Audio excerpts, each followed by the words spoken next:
Telling someone with the same diagnosis as you that their experience of the disorder is giving you a bad reputation isn't smashing stigma, it's adding to it. Hey, I'm Zanny. I make content about cats, crafts, and reveal the truths about mental health that most people won't talk about.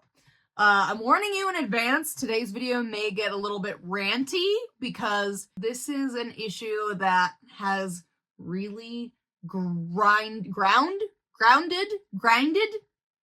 It's really ground my gears for a long time. So one of the things that I've observed a lot in mental health communities, but I don't think I've ever heard anyone talk about, is this thing within groups of people who are diagnosed with the same thing. There will be some subsection of that group who are othered for not having a respectable enough expression of the disorder. So that you understand what I'm talking about, I'm going to be using my experiences with borderline personality disorder as an example throughout this episode, but I've seen this in loads of different mental health communities, not just the BPD one. Although I no longer qualify for a BPD diagnosis, when I was most active with my symptoms, I was pretty explosive, to say the least. One time after a breakup, I spent half the night screaming outside my ex's apartment trying to get them to open the door to talk to me. When things went wrong, I would usually react in really extreme ways. Like when I was sexually assaulted, the way that I dealt with that was to go out and impulsively sleep with anyone and everyone. I didn't really have a sense of accountability or responsibility. I would blame other people for my emotional reactions. So recently I made a video where I was listing some of the more problematic behaviors that I engaged in while I actively had BPD. And one of the comments that I got was from someone who didn't have the same experience as me, and they said that people like me piss them off because I give everyone with BPD a bad reputation. I am all for smashing stigma, but it has gone in a really weird direction lately. And what I mean by that is I think we've lost sight of what stigma actually is. Stigma is a set of unfair beliefs that people have about a particular group of people, and it's typically expressed as generalizations. Everyone with X disorder does Y thing. When we're smashing stigma, the goal should not be to say that, oh, well, people with BPD never act in these problematic ways. Because if we didn't act in problematic ways, we wouldn't be diagnosed with having a disorder in the first place.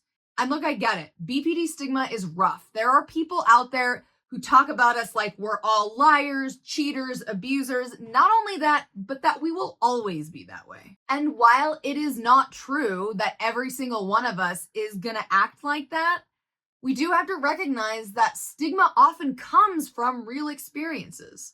If you're talking about something that actually happened, that's not stigma. It's not an unfair belief. It's just the truth. When we're smashing stigma, we're saying that not everyone with the disorder is the same. And depending on the disorder, there can be a wide variety of presentations. I mean, it varies, but like with BPD as an example, technically, mathematically, there are 256 different combinations of symptoms. And even within those symptoms, people will express them differently. Let me give you an example. So one of the symptoms of borderline personality disorder is fear of abandonment. Now, the way that I manifested that symptom was really big explosive behaviors, right? So like I said earlier, screaming outside my ex's apartment. I sent my ex a video of me self-harming in an attempt to end my own life and basically telling them that if I died, it was their fault, right? Really abusive, manipulative, over-the-top things. But not everyone with BPD who has that symptom will express it the same way that I did. I know lots of other people with BPD where their frantic efforts to avoid abandonment is to avoid even getting into relationships where they could be abandoned in the first place. So they're a lot less explosive, but they're avoiding any long-term relationships with anyone because they're terrified of getting close to someone and then losing that relationship. So I've just given you two very different manifestations of the same symptom. They are both BPD. And yeah, my expression of BPD was loud and aggressive and in line with a lot of the things that stigma would say about someone with BPD. Again, what makes stigma is when you're painting everyone unfairly with the same brush. It doesn't mean that there aren't people out there who do legitimately act in line with stigma. If someone's sharing their experience with an individual, it's just that. It's an individual. Lots of people with BPD might hear a story about somebody else and think, wow, that's really not like me at all. But some of us probably do relate. And if it is actually a BPD related behavior, then yeah, it's a result of BPD. So when people say, well, you shouldn't share this because you're giving the rest of us a bad reputation, you're basically saying that you have the respectable version of the disorder. And those of us who have struggled with the really problematic behaviors should stop talking about it because it makes you look bad. And in case it isn't obvious to you, part of the problem with that is, I think most of us know that unpacking your past behavior, investigating what went wrong, talking about it, helps you to recognize what you need to change so that you can have a better future. So whether you realize it or not, when you tell someone not to talk about their experience because of how it makes you look, you're telling them that they don't deserve to get better because of how it affects you. And look, I get it. If you're leaving comments like that, you've probably had a lot of really bad experiences with stigma being thrown your way. And like when you see me talking about the really bananas stuff I used to do, you think, oh my gosh, here she is contributing to the stigma. I hate to break it to you, but other people taking my story and using that as an excuse to treat other people badly is not my fault. If I'm talking about my experience with BPD and Johnny Jerkface listens to my story and thinks, oh, cool, now I have a valid excuse to paint everyone with BPD with the same brush, I'm sorry, but that's not actually my problem. That's his responsibility for spreading stigma. I was just talking about my life. And I'm not saying that I have zero responsibility for what I say. Of course I have responsibility for what I say, and I work as hard as I can to make sure that I'm talking about my experiences in as balanced and as nuanced a way as possible, because I realize that people are idiots and they will take a tiny piece of information and blow it out of proportion. However, I'm not responsible for other people's behavior. If, no matter how hard I have tried to talk about my experience in a fair and balanced way, someone decides to take a piece of that out of context and use it nefariously against someone else, that's on them. And instead of blaming other people within your community for simply talking about their experience with something, maybe direct your ire at the people who actually deserve it, the people who are legitimately spreading stigma and painting everyone with the same brush. And in the interest of balance and fairness, I don't want to blow this issue way out of proportion either. The vast majority of the comments that I get are appreciative. People do feel seen, heard, understood, and like they're being challenged in a positive way. I think if I were having people tell me every single day that I was being a problem for the community, that might be more of a reflection on me and worth looking at. But the fact that I do get some of these comments sometimes shows me that there is a little bit of internalized stigma within the community. And I've observed that in other communities as well, where people, especially if somebody does something that becomes public that was problematic, then other members of the community will sort of turn their backs on that person and say, well, that's the really crazy version of this disorder. They deserve the stigma, but I would never do that, so I don't. I find this kind of mentality extremely distasteful for two reasons. The first is that if we're all diagnosed with BPD, like in order to qualify for a psychological disorder, like the behavior has to be causing severe distress and dysfunction. It's not a walk in the park. Like just because we may not express the disorder in the same way doesn't mean that it's not a problem. Even if you are not currently acting out symptoms, at some point you did.